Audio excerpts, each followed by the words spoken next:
Hi everyone, Aaron here for Zollotech, and the iPhone 14 Pro and the iPhone 14 Pro Max are both very similar in many ways. However, there's three key factors as to why you may want to choose one over the other. So hopefully by the end of this video, I'll help you make a more informed or easier decision for you to pick which one you'd like. Now, the first thing is the colors. The colors are the same on both devices this year, and you can see we have the two new colors here this year. We have deep purple on the left with the 14 Pro and space black on the right with the 14 Pro Max. These are the two new colors where purple is replacing the Sierra blue of last year and space black is replacing graphite. Space black is similar but a little bit darker color than we had last year. Of course, we still have gold and silver.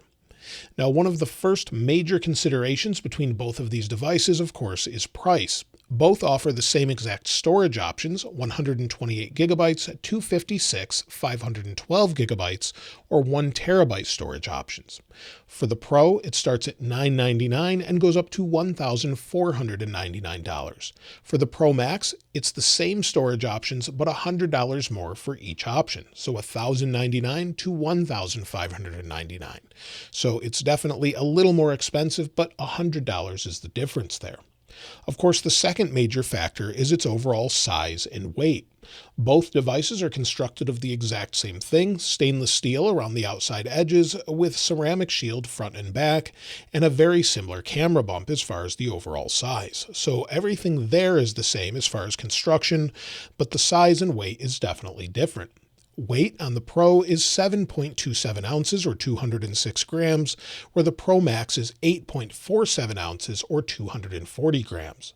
Of course, that's before adding a screen protector or a case if you use one of those, and there's definitely a difference in overall weight. You can feel the difference between both of them, although it may not be as great as you'd think. To go along with size and weight, of course, is the screen size. With the 14 Pro, you get a little bit smaller screen at 6.1 inches or 2,556 by 1,179 pixels at 460 pixels per inch. With the Pro Max, we go from 6.1 inches on the Pro up to 6.7 inches at 2,796 by 1,290 pixels at a resolution of 460 pixels per inch. So the overall pixel density is identical between both displays. The displays are the same in the sense that they go up to 1,000 nits for normal use and then go up to 2,000 nits in super bright sunlight and 1,600 nits normal for HDR content. So they're both incredible displays. They look great from different angles and they're very, very bright, but you don't lose any difference between either size. So either one you go with there is no different. Now, the third major factor in the 14 Pro and Pro Max, of course, is the battery. The battery size, since we've got a bigger phone, we have a much larger battery. So the iPhone 14 Pro, though, has a 3,200 milliamp hour battery in it. The Pro Max has a 4,323 milliamp hour battery. That does make a big difference in overall usage. In my normal usage, I used both of them for quite some time. The 14 Pro would get me about 5 to 6 hours of screen on time, where the 14 Pro Max can go well over 10 hours, sometimes 12 and up to 14. Very similar to what we had last year with the 13 Pro and 13 Pro Max. So this gets about 1 hour more battery than the last year's. So very, very similar, but even better than last year. However, with the latest updates and the recent bugs that are in those, you may get a little bit less. And if we take a look at the batteries themselves, you can see with the Pro, we had 4 hours and 56 minutes of screen on time, and I tried to match that on the Pro Max with 4 hours and 28 minutes. On the Pro, it used almost 90% of the battery, where on the Pro Max, it used about 60 or so. So you'll definitely get a lot more battery life in real-world use on the Pro Max. Hours more. They both have always-on displays, and that can cause a problem for some people with power, but in general, they seem to get very similar battery life as far as what I stated before. So you will get similar to what you had with the other ones, but with the Pro Max, you will definitely get better battery life. When it comes to charging them, they're a little bit different. The Pro charges to 50% in 30 minutes with a 20-watt adapter or higher. The Pro Max charges to 50% in 35 minutes using the same 20-watt adapter or higher. So very, very similar between both of the phones for overall charging as far as that goes. Now, with the cameras on both of them this year, you've got the exact same cameras, but they both get a bump up to 48 megapixels. So we have a 48 megapixel camera, where raw photos are really great. And as you can see here, some of the photos look incredible, especially when you zoom in, you have a lot more detail than you did last year. But the great thing is you get the same quality on both phones. It doesn't matter which one you're using. So I've been using the 48 megapixel raw photos to create some of the thumbnails for these videos because it just looks good enough. I really don't have to switch to a professional camera for it. Then I can touch it up afterwards. Of course, we have an ultra wide and a telephoto, which have both been improved this year as well, thanks to the photonic engine. So overall, the camera system is just much better than it was before. Of course, that 48 megapixel camera makes all the difference though. The front facing camera is something I think really gets passed by this year. It's an upgraded 12 megapixel camera, but it now has autofocus. And autofocus on it works really well. In fact, every video I've created since the initial unboxing of these phones, I've actually created when I'm on screen using the forward-facing camera of these devices. It's good enough now that it has autofocus as long as you have good lighting. It's really quite great footage. So it's something that I think makes these phones much better than last year.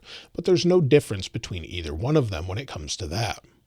Of course, when it comes to all the other specs, such as the A16 Bionic, both of them have 6 gigabytes of RAM. So if we go into Geekbench, you can actually see that here.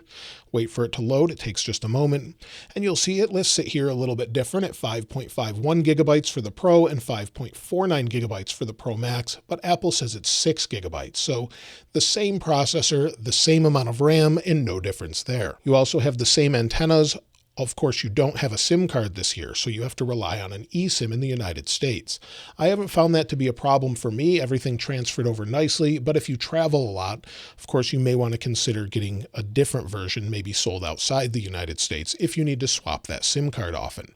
However, in the US, these work fine, and of course, you can still travel internationally using them, as it will pick up the same frequencies and things like that for 5G or 4G, but just keep in mind that it is going to be a little bit more of a pain actually traveling and may cost more for international roaming depending on your carrier. Now, other than that, of course, we have very similar speakers, and even though we have a smaller frame with the Pro, the speakers are the same. The speaker slit is at the top of the screen, as you can see there, and then, of course, we have our speaker and microphone at the bottom. So the larger cutout here is for the speaker, and they both sound exactly the same. However, my wife has said that the speaker sounds a little worse than her 12 Pro. I didn't notice that, but just keep in mind that if you're upgrading from an older phone, some people say they're just not as rich sounding. I haven't found that to be the case, but maybe it's a defect in her device. Also, overall features and IP rating, everything else is exactly the same. So when it comes to both of these phones, the major consideration is price, size, and battery life. If those matter most to you, if battery matters most to you, well then the Pro Max is the way to go. If the size of the display, if you need it for maybe a little bit larger text or something like that, again, that's the way to go. And of course, if it's too large and you'd prefer being able to use the phone with one hand or just having something a little bit more portable, well then the 14 Pro is the better way to go. So it really comes down to your personal preference and what matters most to you. And so those major three things are the biggest differences between both of these phones. So hopefully that helped you decide which one would be best for you. And of course, if you're picking up one of these phones, let me know which one it is in the comments below.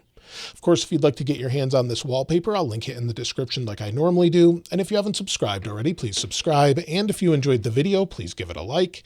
As always, thanks for watching. This is Aaron. I'll see you next time.